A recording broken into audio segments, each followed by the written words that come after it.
We were barely married when my husband casually started carving up my home for his mother and sister. I stood up, smiled, and said one simple sentence that wiped the grins right off their faces. Not long after our wedding, I was stunned to hear my own husband cheerfully discussing with his mother how to slice me up and dole out the pieces to his entire clan. Faced with their bottomless greed and blatant attempts at extortion, I decided I wouldn't shed a single tear of submission. The gold diggers had blindly taken the bait, but they had no idea how brutally this trap would crush their shamelessness. Follow along as I single-handedly eject the hypocrisy from my life. Chicago was easing into the final days of autumn, the evening air carrying a pleasant, crisp chill. That was until a sentence from the living room shattered the fake tranquility, striking my eardrums with utter disbelief. This place is so big. The upstairs can be for Mom and Dad, and the downstairs for Tiffany and my nephew. You can get some extra keys made tomorrow, honey. The paring knife in my hand froze midair. The blade slipped, nearly slicing my thumb. I stood rooted to the spot, hidden behind the decorative wooden screen separating the kitchen from the living room. I held my breath, wondering if I'd misheard. But no. That warm, steady voice was unmistakably Leo's, the kind, diligent office administrator I'd been married to for all of 90 days.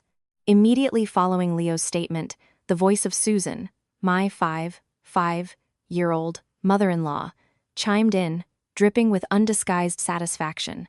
I've already crunched the numbers, son. Our poor Tiffany just got divorced, left her husband's house with nothing. It breaks my heart to see her and the boy in that shabby rental. This lower level has 2 bedrooms, doesn't it? You two can take the master, and Tiffany and her son can move into the smaller one. As for the family room upstairs, we can just get rid of those silly bookshelves of Maya's and put a queen bed in there for your father and me. We're getting old, and living in rural Ohio is lonely.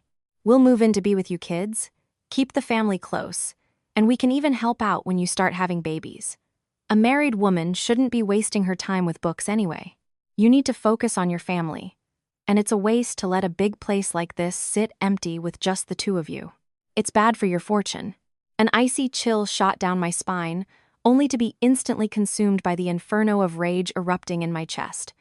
Blood rushed to my head.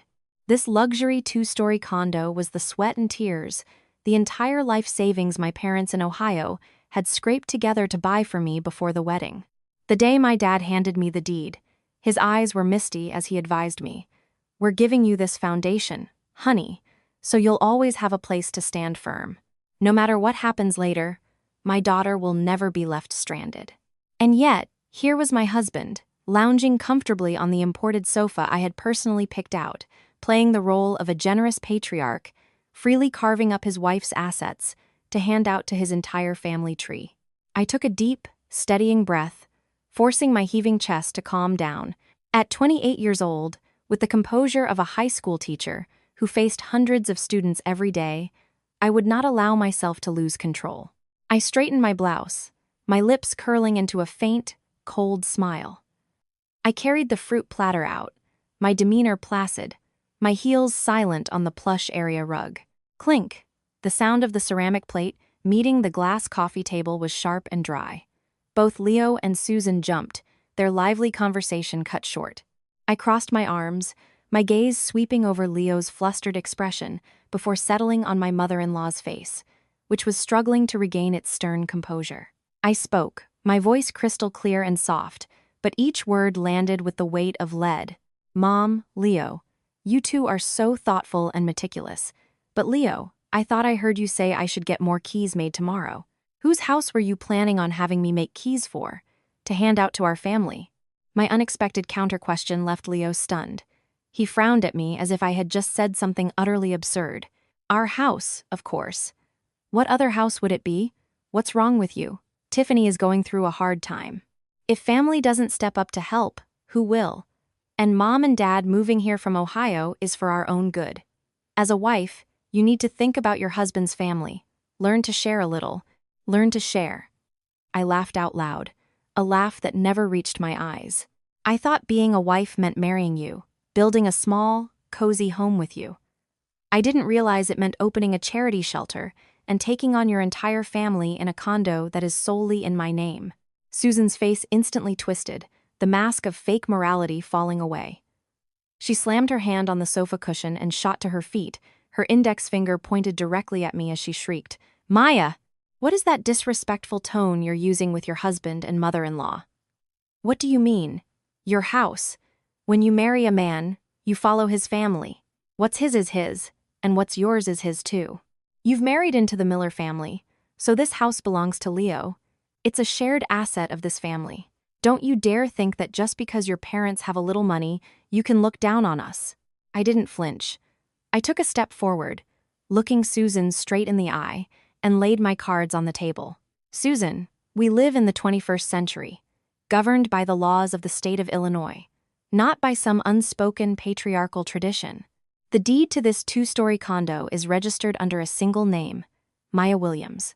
It was issued by the Cook County Recorder of Deeds exactly 1 year before Leo and I filed our marriage license. Legally, this is my premarital separate property. There is no law, no statute, that dictates my house automatically becomes a communal asset of the Miller clan for Leo to slice and dice as he pleases." Leo's face turned beet red, his jaw clenching. His fragile male ego was severely wounded. He growled, You're being petty and drawing lines with my own family. You think just because you have this house, you can disrespect me and my mother. The one being petty and calculating here isn't me, it's you, Leo," I retorted, my voice sharp, shattering his deceptive, gentle facade. "You work as an office admin for $5,000 a month. You secretly gave your debit card to your mother. Every single utility bill, grocery run, and living expense in this house for the past 3 months has been paid for by my teacher's salary. Last week, when we were buying gifts, you balked at a $50 bottle of wine for my parents in Ohio, saying it was too expensive and we should get something cheaper. Meanwhile, you had me swipe my personal credit card for a $1,000 watch for your mother. So tell me, on what grounds? With what significant contribution do you stand here and demand to move your entire family into this $800,000 condo?" Both Leo and Susan were speechless, their faces pale. The truth, laid bare so sharply, had choked them. Seeing her son cornered, Susan resorted to her final trick, crocodile tears. "Oh, heaven help me! This selfish, narrow-minded woman, my son Leo was truly cursed, blind to have brought a disrespectful wife like you home. Let's see how long a cold-hearted, ungrateful shrew like you can hold on to a husband. Well, you won't have to wait and see, because I have no intention of holding on," I said coldly. I turned my back and strode purposefully to the front door. I grabbed the cold metal handle, pulled the heavy oak door wide open, and gestured toward the hallway. "This is my house. I have every right to remove anyone who is disrespectful and who intends to covet my property. You and your son are invited to leave. Right now. I need some quiet space to reconsider whether this ridiculous 3-month marriage is worth another second of my time. You dare to kick out your husband and your mother-in-law?" Leo's eyes bulged in disbelief. "I'll count to 3. 1, 2. My gaze was as sharp as a razor, fierce and devoid of any mercy.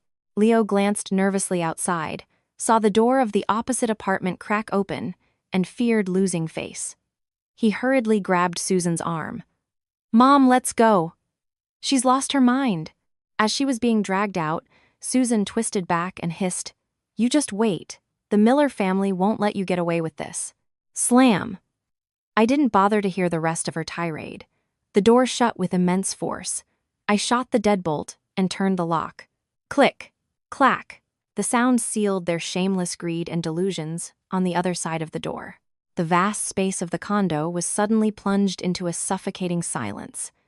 The instrumental music still played softly from the corner, but my heart had already shattered. It was the start of a long, sleepless night. After the angry footsteps of Leo and his mother faded down the hall, I slowly slid down the heavy oak door, sinking onto the cool tile of the entryway. All around me, the 1200 square foot, 2-story condo suddenly felt vast, empty, and eerily quiet. The instrumental playlist on the corner speaker had automatically switched to a somber, mournful melody that mirrored my own soul. Just like that, I had become a woman on the brink of a failed marriage, a mere 90 days after becoming a wife. I hugged my knees, buried my face, and finally let the frustrations that had been suppressed for 3 months come pouring out. People say marriage is the death of love, but for me, my marriage to Leo was a spectacular deception, a masterclass in opportunism disguised as a kind-hearted man. I remembered when we first met, Leo was always attentive, considerate, and respectful. But right after the honeymoon, that perfect mask quickly crumbled.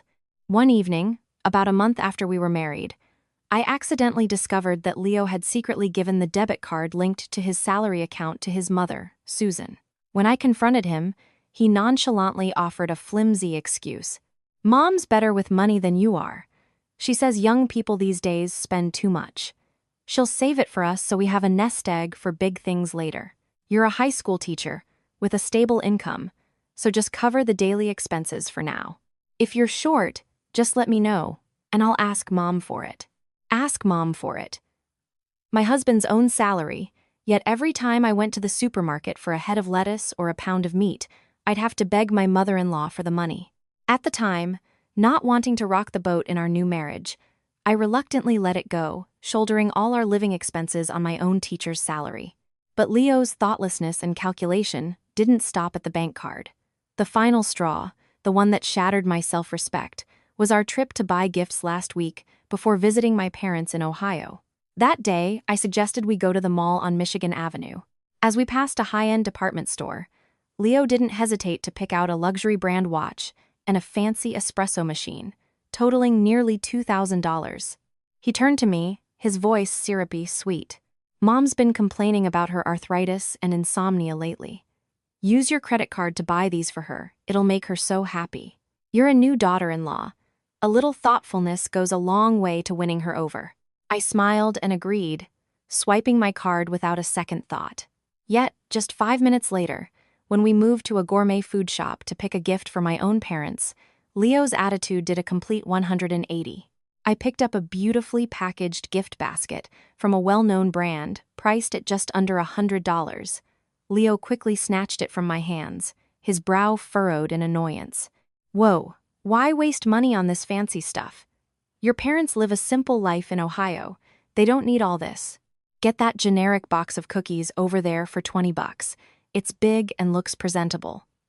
Your family is easygoing. It's the thought that counts. No need to be so extravagant."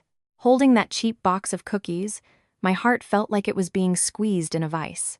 $2,000 for his mother was being thoughtful, but $100 for my parents was a waste of money. It turned out that in the eyes of the man who called himself my husband, my family's worth was equivalent to a bargain bin box of cookies. And the climax was tonight, when he casually planned to turn the very foundation my parents had spent a lifetime building for their daughter into a free boarding house for his entire clan. The wall clock struck 11:30 p.m. I quickly wiped away a tear, rolling down my cheek, pulled my phone from my pocket, and dialed the landline number of my family home in Ohio. The ringing echoed slowly in the quiet night, making my heart ache. "Hello? Maya, honey? Why are you calling so late? Is something wrong?" My father's voice, warm and slightly groggy, came through the line, laced with deep concern. A father's intuition is always strangely sharp. "Dad!" I could only manage one word before my throat closed up. All the strength and sharpness I'd shown when facing Susan and Leo suddenly crumbled. I broke into sobs. "Honey, calm down and tell me what's wrong. Did that boy Leo do something to you, or is his family giving you a hard time? Tell me. Your mother and I are both awake." I could hear my mother's voice faintly in the background, along with the hurried shuffle of slippers as she rushed from the bedroom into the living room. I took a deep breath, trying to stifle my sobs. "Dad, Mom, the deed to our house, the one for the condo in my name, you still have it locked up safe, right?" There was a moment of silence on the other end. My father seemed to have already guessed the situation. He cleared his throat, his voice suddenly becoming firm and resolute. "The deed to your house is wrapped in 3 layers of plastic and locked at the very bottom of our safe. No one can touch it. You're asking because his family is trying to get their hands on it, aren't you? Now, you listen to me, Maya. You're an educated, financially independent woman. That condo is your separate, premarital property, recognized by the law. If living with someone means they constantly calculate, exploit, and disrespect your hard work, then let it go, sweetheart. Come home to us. We'll eat what we have, but your mother and I will never, ever let our daughter be humiliated. My father's decisive words, filled with love and protection, were like a shot of adrenaline straight to my heart. I wiped away my tears. My nose still stung, but my mind became surprisingly clear and steady. Yes, Dad, I remember. I'm okay. I just called to be absolutely sure. I'll handle this tomorrow. You and Mom go back to sleep. After hanging up, I looked at my phone. It was 12:15 a.m. I dialed the number for Jenna, my best friend from college, who was now a corporate counsel for a large firm. Yo, I'm here. Midnight call, what's the emergency? Jenna's voice was groggy but joking. I'm about to get a divorce, I replied, my voice flat, devoid of emotion. On the other end, there was a loud crash, as if something had fallen. Jenna shrieked, What? Are you insane? You've only been married 3 months. Did Leo cheat on you or something? Hold on, I need to splash some water on my face. Talk to me. I waited patiently, then calmly recounted the entire story of the evening. After listening, Jenna let out a string of curses. That son of a bitch. I told you that guy looked innocent, but he had shifty eyes. You never listen. But kicking them out was the right move. Legally, the condo was in your name before the marriage. Even if you added him to the utility bills, he only has residency rights, not ownership. First thing tomorrow, call a locksmith and change the locks. If his mother and he try to break down the door or show up screaming, you call 911, report them for attempted trespassing and disturbing the peace. Jenna paused, her voice turning more serious. Maya, are you okay? I closed my eyes, leaning my head against the cool brick wall. I am now. But it hurts. One big hurt, and then it's over. Hey, can you do me a favor? Get me in touch with your cousin, Ben, the lawyer. I want to meet him as soon as possible to prepare the divorce papers. Of course. Leave it to me. I'll call Ben first thing in the morning and set it up. For tonight, bolt your doors and get some sleep. Tomorrow is going to be a battle, and you need to be sharp. I know. Thanks, Jenna. I hung up and exhaled, letting all the tension leave my body. There were no more sobs, no more confusion. The call home reminded me I wasn't alone. The call to Jenna had armed me with a shield of legal knowledge. I stood up and walked to the master bedroom upstairs. Tonight, I would sleep soundly, because when the sun rose, I would no longer be a submissive daughter-in-law. I would be the one controlling the board. The next morning, as the first rays of sun streamed through the large windows of the 2-story condo, I was already awake. Contrary to my expectation of a tear-soaked, restless night, I had slept deeply and peacefully. Perhaps when you reach the absolute bottom of disappointment, the survival instinct and self-respect kick in, mustering all your mental strength. I leisurely brewed myself a cup of chamomile tea and stood leaning against the kitchen island, surveying the spacious apartment. This home was a gift from my parents in Ohio, a product of their lifelong toil. I would not let any greedy parasite defile it. As I was lost in thought, a furious pounding on the front door echoed from the hallway, shattering the morning tranquility. It was accompanied by a child's wailing and a woman's shrill, accusatory voice. I frowned, set my tea down, and walked slowly to the door. Through the smart doorbell's camera, I saw a scene that was both chaotic and utterly ridiculous. Susan was standing there, laden with 2 overstuffed tote bags. Beside her was Tiffany, my 3-4-year-old sister-in-law who had recently divorced, holding her whimpering son with one hand while relentlessly hammering on my door with the other. Maya, open this door right now. What kind of wife are you? Locking your mother-in-law out on the street all night. Let us in, Susan screeched, intentionally raising her voice for the neighbors to hear. She was playing the victim, the long-suffering mother-in-law bullied by her wicked daughter-in-law. I smirked and unlatched the door. The moment it cracked open, Susan tried to shove her way in, but I was standing firm in the doorway, my icy gaze sweeping over the 3 hostile faces. Susan, Tiffany, what is all this commotion about? This is a high-end condominium, a civilized place, not a fish market where you can show up and make a scene whenever you please. I spoke in a level, emotionless tone, my calmness unnerving. Seeing me block the entrance, Tiffany put her hands on her hips and lectured me. "You watch your mouth, Maya. You're a high school teacher, for God's sake, but you treat your family with such disrespect. You threw your own mother-in-law out last night, forcing her and Leo to spend a miserable night in a motel." Her blood pressure shot up. "I've brought my son here today. Mom already told you this house is huge. You're going to let me and my son move into the spare room downstairs for a while. When family is in trouble, you're supposed to help each other out. Don't be so selfish and tight-fisted, or you'll be the laughingstock of the whole town." I looked at Tiffany, this selfish woman who always stuck her nose in other people's business, now using the family card to pressure me. I let out a long, derisive laugh. "You're hilarious, Tiffany. You got divorced, and your ex-husband kicked you out. You should be demanding your share of the assets from him, or you should go live with your own parents. Why are you knocking on your sister-in-law's door, demanding a room? You and I are, at best, strangers connected by a piece of paper between me and Leo. This house is my separate property. The deed is in my name. I have no legal or moral obligation to shelter or support people who are not my blood relatives, especially those who are just waiting for a chance to leech off of me." You dare call me a leech, you bitch?" Tiffany shrieked, her heavily made-up face turning crimson with rage. She lunged forward to push me, but I held fast to the doorknob, standing like a fortress. Seeing the situation escalate, Susan resorted to her usual theatrics, wailing and slapping her thighs. "Oh, neighbors, come and see. My daughter-in-law is insulting her mother-in-law and sister-in-law. She thinks she's hot stuff because she has a house. She looks down on our whole family. Let me tell you something, Maya. If you don't open this door and prepare a room for Tiffany and her son, I'll have Leo file for divorce immediately.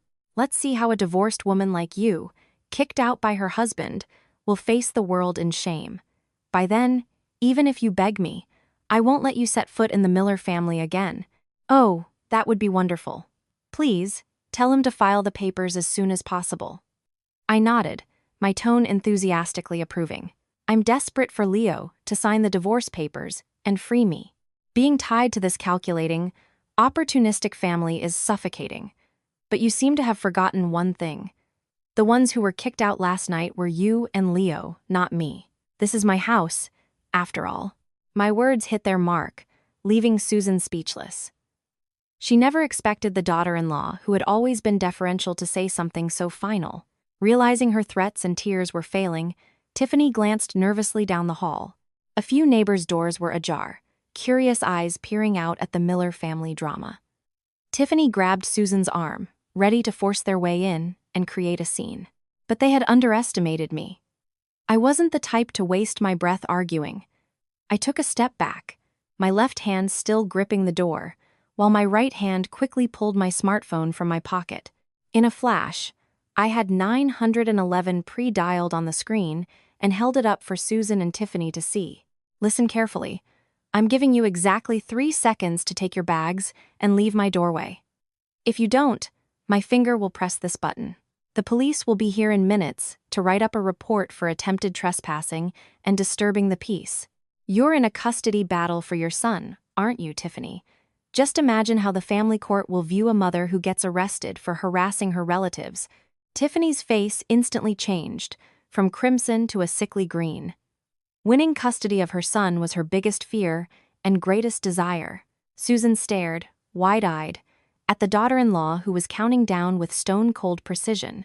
3, I began, my voice clear and steady in the quiet hallway. You wouldn't dare," Susan stammered, taking a step back in horror. 2. My finger hovered just above the green call icon. "Let's go, Mom. This bitch is crazy." "We don't want to get mixed up with her right now." Tiffany frantically pulled Susan's arm, grabbed their bags, and dragged her son toward the elevator. As they left, Susan shot me a venomous glare, muttering curses under her breath. I stood there, watching their greedy figures disappear behind the cold steel elevator doors.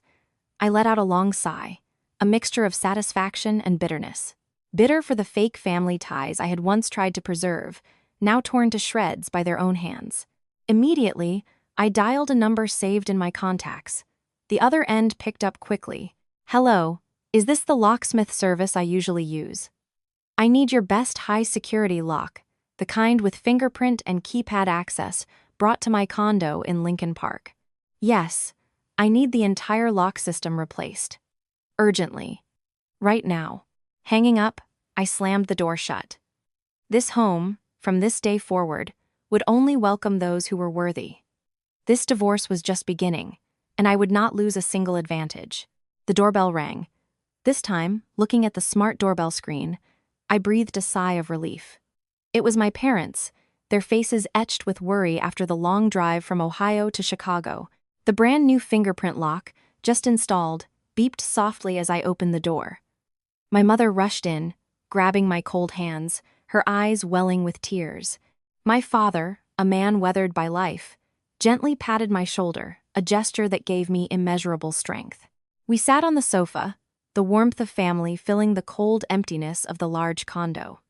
Our conversation had barely begun to ease the tension when the doorbell chimed again, an unwelcome interruption. The screen showed my father-in-law, Arthur Miller, and Leo. Leo was holding an elaborately wrapped fruit basket. Unlike the loud, abrasive Susan or Tiffany, Arthur carried himself with an air of calm authority, the very picture of a wise elder. I glanced at my own father, who gave me an encouraging nod. I went to the door, unafraid, knowing I had a mountain of support behind me. Arthur stepped inside, his eyes scanning the spacious two-story condo before he slowly sat in the armchair opposite my parents. Leo nervously placed the fruit basket on the glass table, carefully avoiding my sharp gaze. Arthur cleared his throat, adopting a patronizing, patriarchal tone. "Well, hello. I'm sorry that a tiff between the kids has troubled you both to travel all this way. The truth is, even pots and pans clash. It's normal for a married couple to have disagreements.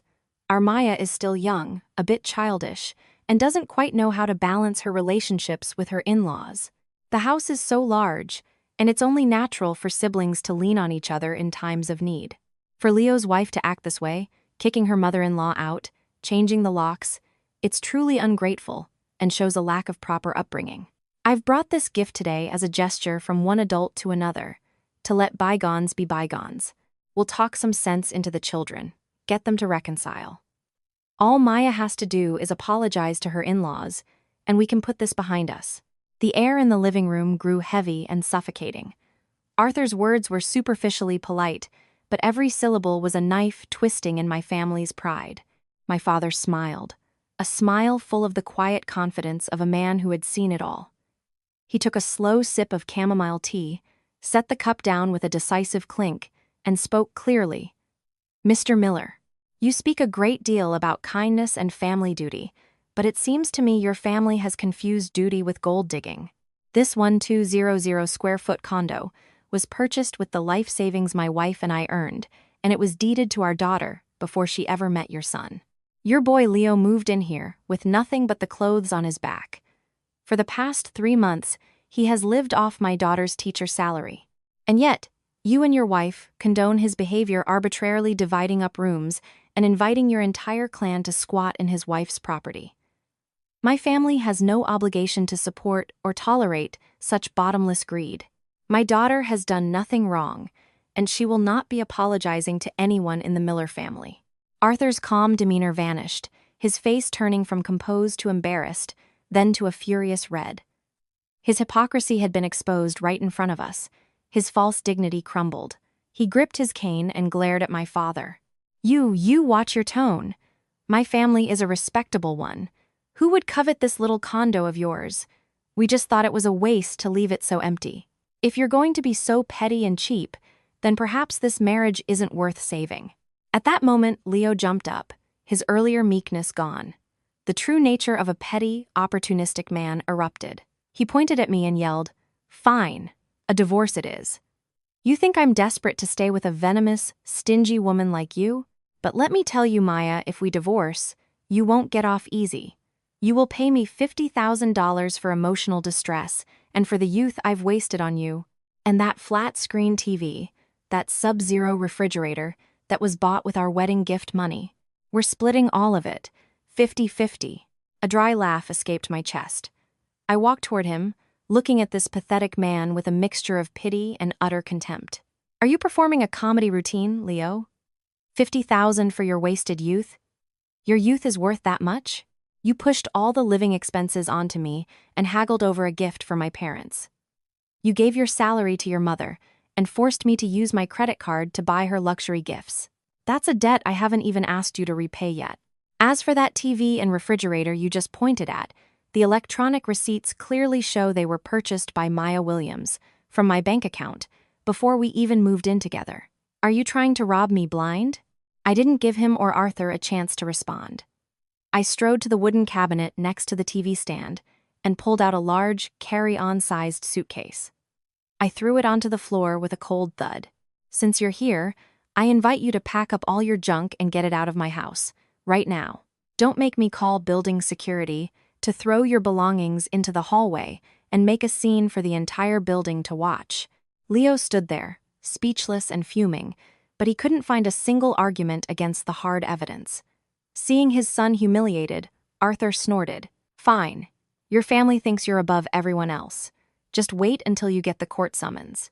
My family is waiting with open arms. I hope you and your son keep your word and don't try to weasel out of it. I shot back, pointing directly at the open door. Arthur stormed out, his jacket flapping in anger. Leo scrambled to stuff a few clothes into the suitcase and scurried after his father, but not before giving me one last hateful glare. The door closed, the fingerprint lock automatically securing it. I turned back to my parents and let out a long, relieved sigh, as if I had just surgically removed a malignant tumor. The last flimsy threads of our sham marriage had been torn apart without a shred of mercy. My mother came and hugged me, stroking my hair as tears welled in her eyes. My father patted my shoulder firmly. You did good, honey. Now that this is settled, you and I are going to the lawyer's office. We need to be on the offensive in this fight. We will not let those shameless people extort a single penny from you. I nodded forcefully, my eyes resolute. In my mind, I was already plotting a devastating countermove, a psychological blow that would extinguish their insatiable greed for good. I pulled out my phone and opened the text from Jenna. The screen displayed the address for the law offices of Ben Carter. A new, decisive, and deeply satisfying chapter was about to begin. Leaving the suffocating atmosphere of the condo behind, my father and I hailed a cab and went straight to the law office Ben's address. The earlier anger had given way to a cold, sharp clarity. This battle couldn't be won with arguments alone. It required a cool head and decisive strategy. Ben Carter's office was tucked away on a quiet street. Contrary to my image of a stuffy lawyer, Ben was calm, warm, and incredibly trustworthy. Though he was Jenna's age and her cousin, the 5-year-old man exuded a world-wise, empathetic confidence that immediately put me at ease. As soon as we sat down, I pushed a file containing certified copies of the deed, the marriage license, and other relevant documents toward him. He flipped through the pages, his eyes scanning quickly but carefully. The room was silent, save for the rustle of paper and our soft breathing. Legally, you are absolutely secure, Maya, Ben said, looking up with a reassuring smile. His voice was a calm, clear baritone. The deed is in your name. It was issued before you were legally married. Furthermore, during your short time living together, Leo made no financial contributions to the maintenance or improvement of this asset. His demands for half the appliances or $50,000 for emotional distress are pure fantasy. There is no legal basis for a court to even consider them. I let out a soft sigh of relief, feeling a great weight lift from my chest. But before I could fully relax, Ben's brow furrowed. He steepled his fingers on the desk and continued his analysis, pointing out the hidden challenges. However, the law is one thing. The reality of the process is another. Based on the opportunistic and greedy nature you've described, this man Leo will not walk away empty-handed without a fight. He will play dirty, refuse to sign a no-fault divorce agreement, and try to extort a settlement. If you file for a contested divorce, the proceedings will drag on through multiple mediation sessions.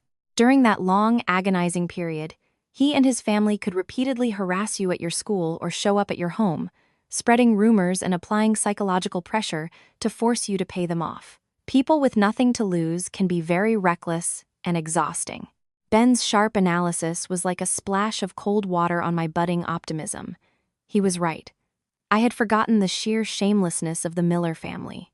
They didn't care about principles. They only cared about profit, and they would cling to it like leeches. Just then, my father, who had been listening silently, took a sip of water and smiled a surprisingly mischievous smile for a man of his years. "Mr. Carter's analysis is spot on," he said, his tone relaxed but firm. "The law protects her assets, but to root out this kind of greedy, thick-skinned parasite, you have to use psychology. They're clinging to Maya because they think she has a house, that she has money. So, let's go with the flow. Let's show them that Maya doesn't have a dime. In fact, let's show them she's drowning in debt. Let's see if they're still demanding compensation then, or if they'll be tripping over themselves to run in the other direction." Ben and I both turned to look at him, intrigued. "What do you mean, Dad?" I asked, leaning forward eagerly. My father lowered his voice, laying out a plan I never could have imagined. "Sell the house. Sell that condo in Lincoln Park. Sell that little Kia Rio you drive to work too. Liquidate everything, fast. Take all the cash and put it into a long-term, locked certificate of deposit at a small, private bank. Keep it completely off the books. Then, have your friend Jenna start a rumor. Say you got into crypto and online trading, got scammed, and lost everything. Say you're bankrupt. Tell people you took out loans from shady lenders to cover your losses, and now the loan sharks are after you. You had to sell your house and car in a panic, just to pay them off, and now you're broke and facing legal trouble. When that family hears the word debt and fears they'll be held responsible for a marital liability, I guarantee they will be the ones begging you to sign the divorce papers." A profound silence filled the room. Then, a moment later, both Ben and I were looking at my father with a mixture of shock and sheer admiration. It was a brilliant plan liquidating assets, combined with a perfectly crafted bankruptcy drama. Ben burst out laughing and applauded. "Sir, that is a truly masterful strategy. It's clever, it's legal, and it strikes right at the heart of their greed. As for the legal logistics of a quick and discreet property transfer, I'll handle all of that for Maya to ensure no information leaks." Immediately, the plan was set in motion. Thanks to Ben's network, the condo quickly found a private cash buyer willing to close quickly for a slightly below market price. My old Kia Rio was sold to a used car dealership. The entire sum, a significant six-figure amount, was deposited into a one-year CD at a discreet bank with strict instructions for confidentiality. Phase 2 was entrusted entirely to Jenna, my sharp-tongued, theatrically gifted friend. Without ever showing her hand, Jenna skillfully leaked information through a few mutual acquaintances. The story was meticulously crafted. Maya, naive and trusting, was scammed in a high-yield investment scheme. She took out high-interest personal loans to cover the losses, and now the debt was spiraling out of control. Loan sharks had even shown up at her school, threatening her. She had to sell her condo and car just to pay off the interest, but she was still on the hook for hundreds of thousands of dollars. Now she was in hiding, on an unpaid leave of absence, her future bleak. The whispers and concerned-sounding phone calls spread like wildfire. The perfect psychological trap was set. Now, all I had to do was wait for the greedy fish to swim right into the net. The feeling of controlling the game was exhilarating.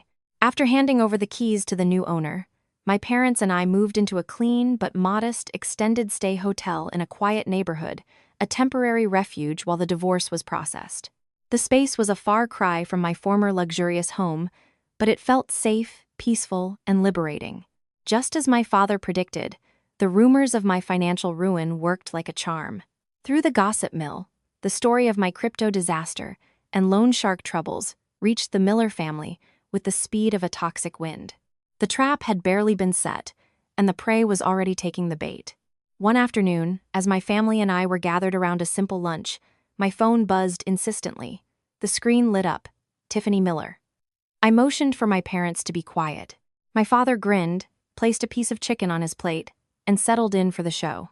I cleared my throat, forcing my voice to sound weak, hoarse, and utterly defeated, then answered the call. "Hello?"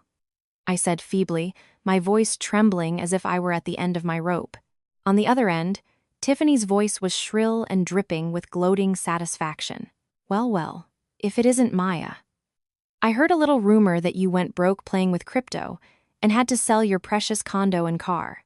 My, why do you sound so pathetic? What happened to that arrogant, door-slamming, holier-than-thou attitude of yours? Karma comes fast, doesn't it? The universe really does have a way of balancing the books. I smirked but kept up the act, forcing a choked sob. Tiffany, my life is a mess. I'm in so much trouble. Hearing my distress, Tiffany grew even more smug and got straight to the point. Look, I don't have time for your sob story. Leo was asking for 50 grand for his pain and suffering, but we're a merciful family. Mom said, for the sake of your 3-month marriage, we'll let you off easy. Just cough up $20,000 in cash. You give us 20 grand, and Leo will sign the divorce papers immediately and set you free. That's a bargain for your freedom. Get the money together and wire it over. At this point, I couldn't hold back any longer. It was time for the knockout blow. I forced myself to wail into the phone. Tiffany, I don't have a single dollar. I'm in debt. I owe people $500,000. The interest is compounding every day. The money I got from selling everything barely covered a fraction of it. Yesterday, some thugs covered in tattoos showed up at my school with a can of spray paint, looking for me. I had to take an unpaid leave and go into hiding. Please, tell Leo to help me. For better or for worse, right? The court hasn't finalized the divorce, so we're still legally married. This debt was incurred during our marriage, so by law, Leo is responsible for half of it. That's $250,000. Tell your mom to mortgage her house in Ohio and help me pay it off. If those guys can't find me, they're going to find Leo at his office. The other end of the line went dead silent. Tiffany's gleeful laughter vanished, replaced by panicked, ragged breathing. You're insane. Who's in debt with you? Leo doesn't know anything about this. You made this mess. You can clean it up yourself. Don't you dare drag the Miller family into your filth, she shrieked, then slammed the phone down. I tossed my phone onto the bed and burst into hysterical laughter, tears streaming down my face. My father roared with laughter, slapping his thigh. Brilliant. That'll scare the hell out of them. Now they'll be desperate to get that divorce finalized to cut all legal ties to your $500,000 debt. He was right. The fear of being hounded by loan sharks completely eclipsed their greed. They went from demanding $20,000 to desperately wanting to be rid of me. Through some contacts, they found the address of our extended stay hotel. And so, a grotesquely loud and public drama unfolded in the quiet courtyard. Susan and Tiffany stormed up to the property, their faces grim and furious. They didn't bother ringing the bell. They stood at the front gate and screamed my name. Maya, where are you, you deadbeat? Get out here right now and sign these divorce papers. Our family doesn't want a gambling, bankrupt, loan shark-attracting daughter-in-law like you. Susan shrieked, waving a divorce agreement already signed by Leo. Tiffany joined in. Get out here. Sign this and get out of Leo's life. Don't you dare try to hide and stick my brother with your $250,000 debt. You're a curse on this family. They're screaming through the entire complex into an uproar. The elderly security guard, his hair white, hurried out from his booth to intervene. Ladies, this is a quiet residential area. Please, you can't stand here screaming and disturbing the peace. But Susan, fueled by panic and rage, had lost all reason. She glared at him and shoved him hard in the chest. Tiffany batted his hand away. Get out of it, old man. This is family business. Mind your own. Move so I can drag that debtor out here. The forceful, unexpected shove from the two women sent the old man stumbling. He lost his footing, tripped over the edge of a planter, and fell backward. His head hit the concrete patio with a sickening thud. Blood began to seep from a cut, staining his white hair. He groaned in pain, unable to get up. Residents, drawn by the commotion, rushed out. Seeing the elderly man bleeding on the ground, they were furious and quickly surrounded Susan and Tiffany, blocking their escape. One young man immediately called 911. At that moment, I calmly walked down the steps from our unit, my arms crossed, my cold gaze falling on the two women, whose faces were now drained of all color. Seeing me, Susan looked as if she'd found a lifeline and tried to lunge at me, but several residents held her back. The wail of a police siren grew louder, and a squad car with flashing lights pulled up to the gate.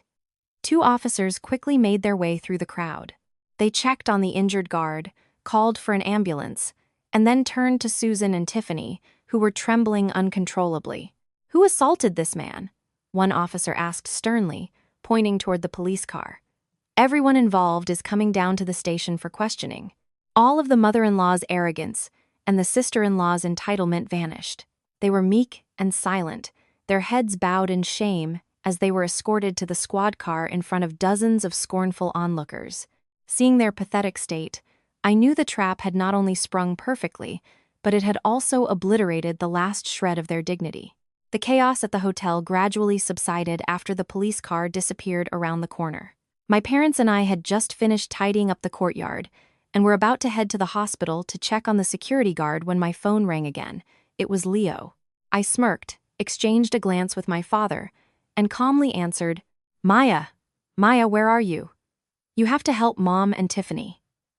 Leo's voice was frantic and trembling. He was practically sobbing. "The police just called me," they said. "Mom and Tiffany assaulted an elderly man and were arrested for disorderly conduct. The guard's family is at the station raising hell, threatening to press charges. Please, go down to the station and bail them out. We were married once, Maya. You can't be so heartless as to watch my mother go to jail." I let out a cold laugh.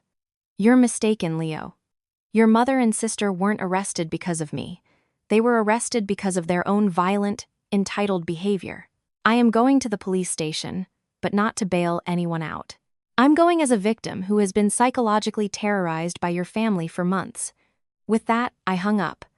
I immediately called my lawyer, Ben, and gave him a quick summary. He agreed to meet me at the precinct.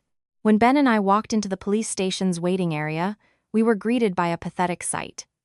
Leo was hunched over on a wooden bench, his hair a mess, his wrinkled shirt soaked with sweat. Through the glass window of an interrogation room, I could see Susan's cowering, weeping figure and Tiffany's terrified, pale face. They were a far cry from the aggressive bullies at the hotel. Now they were just weaklings shivering before the law. Seeing me arrive with a well-dressed man, Leo scrambled up as if I were his last hope. He rushed toward me, but Ben stepped in front of him, blocking his path. "Maya, you're here. I'm begging you, please, talk to the guard's family. Ask them to drop the charges. They're demanding $30,000 for medical bills and damages, or they're taking this to court. Can you please pay it for Mom? And tell the police it was just a family misunderstanding. Please, get them to let Mom and Tiffany go. Mom's old, and Tiffany has her custody battle to worry about. They can't have a record," Leo pleaded, his hands clasped together. His words were hollow, revealing once again his selfish, parasitic nature. I took a step back, crossing my arms, my gaze as sharp as a scalpel. "Are you still dreaming, Leo? On what grounds do you ask me to pay $30,000 for the consequences of your mother and sister's thuggery? I haven't even paid you the $50,000 for your wasted youth yet. Besides, I'm $500,000 in debt to loan sharks. I sold everything. Where would I get $30,000? Didn't Tiffany call me just the other day, insisting you had no responsibility for my debts and calling me a curse on your family?" Leo was speechless, his face ashen. His hypocrisy, exposed so publicly, left him utterly humiliated. Ben then spoke, his voice calm, but carrying the full weight of the law. "Mr. Miller, I am Ben Carter, Miss Williams's legal counsel. My client has ample evidence including text messages, recordings, and witnesses of your family's continuous harassment, defamation, and psychological abuse. The actions of your mother and sister, assaulting an elderly man and causing a public disturbance, are sufficient grounds for criminal charges if the victim's family chooses to press them. My client is here to provide her testimony to that effect. There will be no mediation and no bail." Every word from Ben was like a hammer blow to Leo's last shred of hope. He collapsed, his legs giving out from under him. He sank to his knees on the cold tile floor of the police station. "I'm sorry, Maya. I was wrong. My family was wrong. Please forgive us. I'll do anything you want. Just please, put in a good word for them, he sobbed, his face in his hands. Looking at the man who had once arrogantly demanded half my assets, who had enabled his family to trample all over me, now groveling at my feet, I felt nothing. Not an ounce of pity. Only profound contempt. I opened my purse and pulled out a neatly clipped file. It was the divorce agreement Ben and I had drafted.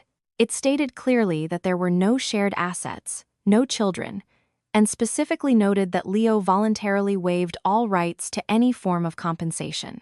I tossed the document and a pen onto the bench next to him. You want me to withhold my testimony? Fine. Sign this. Read it carefully.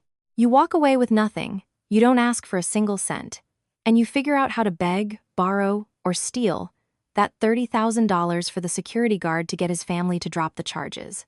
If you do that, I will act as if I never knew you or your family. If you don't, I guarantee my full statement will be on the investigating officer's desk within the hour. Leo shakily picked up the agreement. He didn't read it. He was too consumed by the fear of the imaginary $500,000 debt and the real threat of his mother and sister being incarcerated. He grabbed the pen and scribbled his name at the bottom. I took back the signed document, gave it a final check, and secured it in my purse. It was over. Without another word, I turned and walked out of the police station with my lawyer, leaving my past in a pathetic, sobbing heap on the floor. In the days that followed, Ben filed the papers with the court. With a signed agreement and Leo's full cooperation, the process was swift. The judge's decree was issued in record time. The afternoon, I held the final divorce decree in my hand. I returned to the hotel to pack my last few things. Standing in the small courtyard, looking up at the clear, cloudless sky, I took a deep breath. It was the air of freedom, of complete and total liberation. My life was finally my own again. With the divorce decree safely tucked away, my life felt cleansed as if washed clean by a summer rain. My parents returned to Ohio, their hearts at ease. With the substantial assets from the sale of my condo secure in a savings account, I treated myself to a bright, cozy little apartment in the West Loop, a sanctuary where I could sip my morning tea and watch the city wake up without fearing any prying eyes. Through my regular coffee dates with Jenna, I received updates on the miserable state of my ex-husband's family, a perfect testament to karma. The rumor of my fake bankruptcy had faded, but the reputation of the Millers as greedy, violent opportunists was permanently etched in the minds of their community. Leo had to move back into his mother's cramped, old house. He tried online dating, but every woman ghosted him after the first date, disgusted by his stingy, condescending attitude. As for Tiffany, after paying a hefty settlement to the security guard's family, she was kicked out of her temporary housing. With nowhere else to go, she and her son were now living in a run-down apartment in a rough suburb, struggling to make ends meet. It was a fitting end for people who spent their lives trying to leech off others. Leaving them behind, I poured my heart into my teaching career. My high school organized a field trip to a beautiful nature preserve outside the city. The autumn weather was breathtakingly beautiful. Golden sunlight filtered through the changing leaves. Standing on a vast green lawn, watching my students run and laugh, I felt an overwhelming sense of pride and freedom. I was the master of my own life, the keeper of my own hard-earned assets. I took a leisurely stroll along a path bordering a tranquil pond, letting the cool autumn breeze weave through my hair. The pain and humiliation of that short, ridiculous marriage now felt like a faint, distant scar. I held no resentment. That painful stumble had taught me an invaluable lesson about my own worth. A woman, in any circumstance, must have her own career, her own voice, and absolute financial independence. Never hand over the keys to your life to someone else, and never, ever yield to greed disguised as family loyalty. The fall colors always have a way of calming the soul, don't they, Maya? A familiar, warm male voice spoke from behind me. I turned. Standing under a magnificent maple tree, its leaves a fiery red, was Ben Carter. He was wearing a simple, light blue button-down shirt with the sleeves rolled up, a gentle smile on his face. He looked approachable and relaxed, a world away from the sharp, serious lawyer in his office. "Ben, what are you doing here?" I asked, my eyes wide with surprise, a spontaneous, happy smile spreading across my face. He walked over to stand beside me at the water's edge. I'm the legal consultant for the expansion project at this preserve, he said with a soft laugh. I came out to check on some contract details. I never expected to be lucky enough to run into you enjoying the scenery. You look radiant, so much more vibrant than the first time you walked into my office. I looked down, hiding a fleeting blush.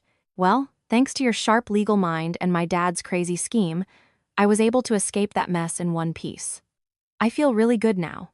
Peaceful. Content.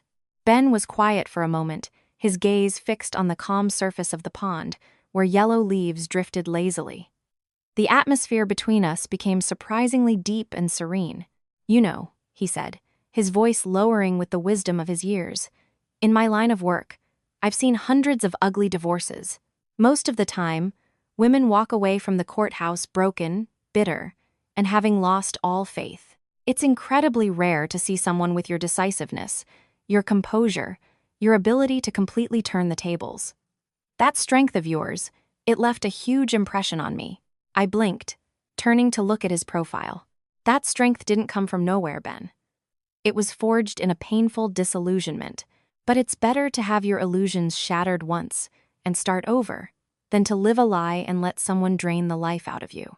Ben turned to meet my gaze, his eyes deep and full of understanding. I know that better than anyone, Maya. I went through my own nasty divorce a few years ago.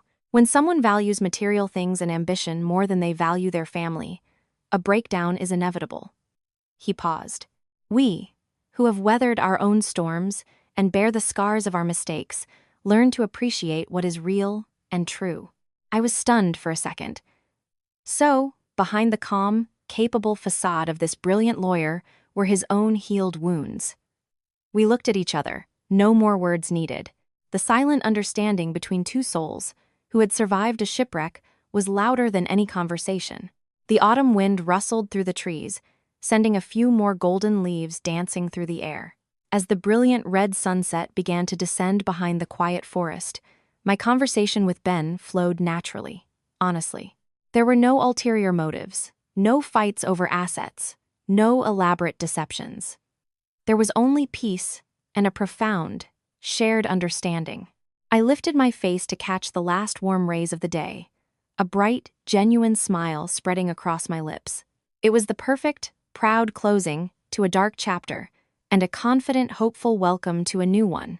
I finally understood that a woman's value is not defined by her marital status or her capacity for endurance, but by her courage, the courage to love fiercely, but also the sharp-witted strength to walk away from betrayal and reclaim her own life.